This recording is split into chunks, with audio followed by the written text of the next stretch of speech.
It's time to kick off Sports Extra in HD with Darren Kennard and Kelly Burke. Sponsored by Subway, Weeks in West Frankfort and Benton, Southside Lumber, and SIU Credit Union. Now, News 3 Sports Extra. Welcome to Sports Extra. Coming up in a few, Carbondale and Cahokia collide for South 7 title, plus an area player is the top three-point shooting girl in the state in Class 1A. But we're going to start with what else? Regional finals, one of the best work days of the year. 7 regionals featured area teams battling for titles tonight. And we're going to go right to the highlights. In 1A, we start the area's top rivalries, Carroll and Meridian, playing for the Century Regional title. Early minutes of this one, Jarvis Woodson the drive and the foul. The Pilot fans were pumped up. Carroll up 6. Meridian would come right back. First, David Davis to Justin Pruitt for the lay-in. Then seconds later, Davis to Pruitt to Michael Schaffner for the bucket. And just like that, the Bobcats had regained the lead. Then a little later, DJ Weldon knifes through the defense and gets the finger roll, putting Meridian up 5. But the Pilots would not go away. Trevor Houston takes it baseline and gets it to go. Meridian's lead was 3. Then Raekwon Nelson would dial it up from long distance. Carroll led 27-26, and the Pilots go on to pull off the huge upset, 68-65, your final. In Elizabethtown, GEC foes Gallatin County and Crab Orchard squared off for a regional crown.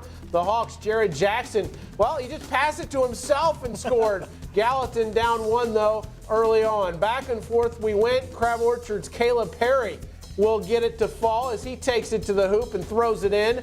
The Trojans were up 1. It was a 3-point Crab lead after 1. And then the Trojans went on an 11-5 tear in the last 4 minutes, capped off by that 3 from Josh Emery. Trojans up 31-23 at the half. Crab Orchard maintained a 10-point lead through much of the second half, but Gallatin pulled within 3 late on that Zach McGuire 3.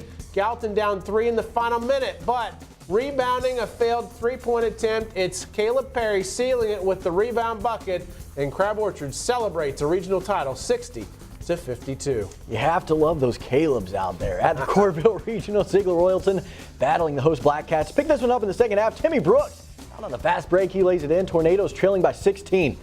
Goreville continuing to roll. Daniel Lanham finds Sean Mesmer for the long jumper. That shot extends the Black Cats' lead to 18. Then Lanham drives, takes this one himself for the layup. It's good. Again, it's Lanham. This time he drives, finds Kiefer Cavins for the 2. Big night for Cavins. He finished with 1,000 career points in his career. What a feat there for him. Tornadoes trying to battle back. Bailey Schimpf drains the 3 from the corner, plus the foul for the 4-point play. Then late in this one, Zeke Snell gets the layup to drop as Goreville goes on to take the regional. 81-69 was the final. Moving over to the Christopher Regional, Cesar Villiers facing Woodlawn. First half action. Cesar Villiers, Nick Marlowe spots up from long range. It's good. Cesar continuing to pour it on. Jordan Gunter makes the steal. He's going to take it coast to coast and lay it in for the easy 2. On to the second half. Woodlawn's Jason Hateman gets to the hoop and scores here on this play. Check this one out. Right through the defenders. The Cesar just always had an answer tonight. Tyler Baxter with the theft, and he finishes at the other end. Cesar rolls to the win. What a win for them tonight. 81-66.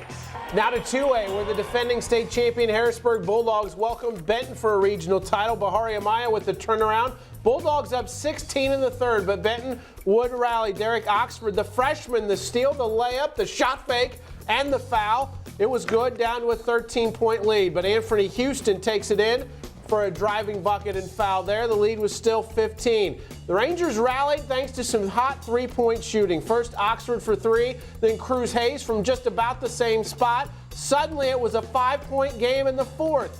But Corbin Krim, the baseline drive and the foul. Kid ain't playing around there, and Harrisburg had a 7-point lead. But more Rangers 3-point shooting. Higgins for 3. Nathaniel knocks it down, and it was a 3-point game. Still a 3-point game in the final seconds. Higgins couldn't connect. Hayes would get a shot at it too. He was short, and the Bulldogs hang on to win it. Your final, 60-55. At Nashville, the top-seeded Hornets met Mississippi rivals Pinckneyville in the finals. Nashville led by 12 at the half. but the Panthers would rally. Nolan Luke will hit the jumper in the lane. Nashville's lead was down to 6. The Hornets countered, though.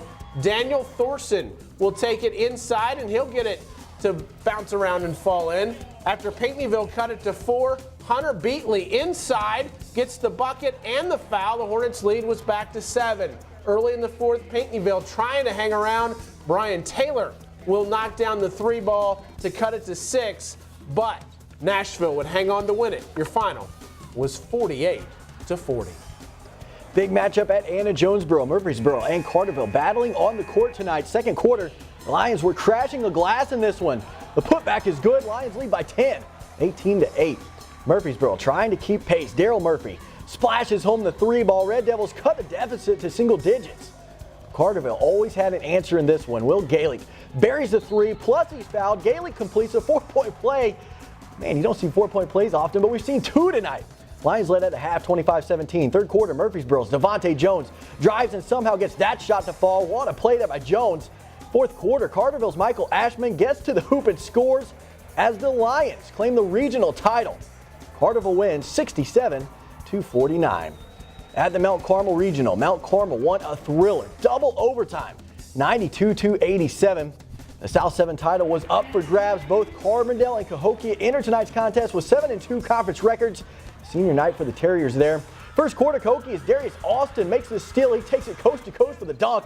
That's a Martin's Moment nominee. Moments later, Gary Hickman drives down the lane. He gets the hoop and the harm. Cahokia leads by 4.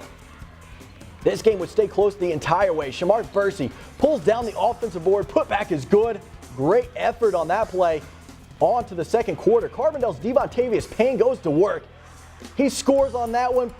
Back and forth game.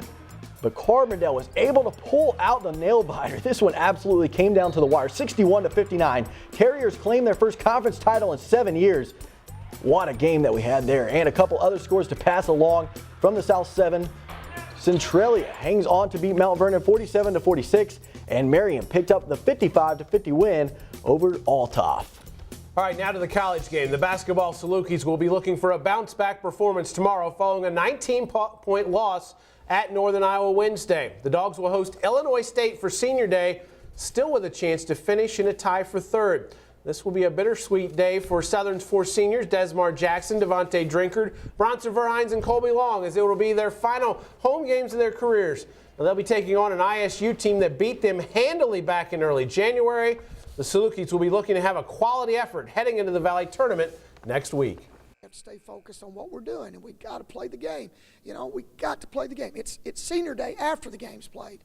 It's going in the Valley Tournament after the game's played. You got to take care of your business. So this to me is a vegetable game, no doubt about it. Got to eat your vegetables. Got to eat your vegetables. I mean, there's Brussels sprouts, turnip greens, cauliflower, broccoli. Got to eat them. No dessert. Got to eat your vegetables first. I'm only good if it's green beans, carrots, corn. Anyway, SIU's game against Illinois State set to tip off at 3:05 tomorrow at the arena. Well, how about some baseball? SIU's baseball team playing host to Northern Illinois at Rentwan Park today. Top of the second, NIU's Brian Sisler rips this one to right field. Landon Tinhagen rounds third and slides in safe. Huskies take the 1-0 lead. After that, the offense became stagnant. SIU pitcher Sam Coonrock with a strikeout to end the inning. He pitched 6 innings, striking out 5 batters. Top 5. Check out this play by SIU shortstop Jake Welch. He makes a diving snag and still makes a throw to second for the out. What a play there. The NIU pitcher Eli Anderson was dealing today. He pitched 7 scoreless innings while striking out 8 batters as the Huskies pick up the 1-0 win. Salukis drop to 5-3 on the season. These two will play a doubleheader tomorrow starting at 11 in the morning. Congrats tonight goes out to Century senior Amanda Cheek, who won the girls 1A 3-point shootout at the state tournament in Normal. She will go back next week to take on all the other class winners for Queen of the Hill honors. Well, big congratulations to her. And that's it for tonight. Jimmy Kimmel is live next. Have a great weekend.